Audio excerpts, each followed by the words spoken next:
તમે કહી રહ્યા છો કે શરૂઆત જે કરી હતી એ સમાજ સેવાથી શરૂઆત કરી હતી, પણ સમાજ સેવાથી તમે શરૂઆત કરી પણ રાજનીતિમાં પણ ધીરે ધીરે તમે જેને કહી શકાય કે એક લાંબો સમય સુધી રાજનીતિમાં રહ્યા, વિપક્ષના નેતા તરીકે રહ્યા.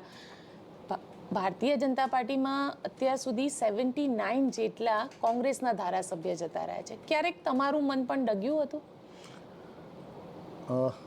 બેન, હું હંમેશા કહેતો આવ્યો છું, વ્યક્તિઓ બદલવી એ તંદુરસ્ત લોકશાહીની નિશાની છે.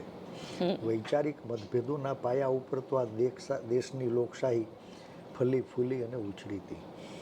એટલે વૈચારિક મતભેદો હોઈ શકે, પણ આજકાલ સત્તામાં બેઠેલા લોકો એ પોતે મજબૂત થવા નહીં, વિપક્ષને નબળો પાડી સામાન્ય માણસના અવાજને કચડવાનો પ્રયાસ કરી રહ્યા છે. લોકોને ગર્ભિત ધમકી આપી રહ્યા છે કે આપ અમારી સાથે રહો. તમે વિરોધમાં કોઈ નેતૃત્વને ચૂંટીને મોકલશો તો એને ડરાવી, ધમકાવી, લલચાવી, ફોસલાવી, કેસમાં ફસાવી, ઈડી કે CBIને મોકલી અને ભાજપનો ખેસ પહેરાવી દેશું. પછી તમે ક્યાં જશો?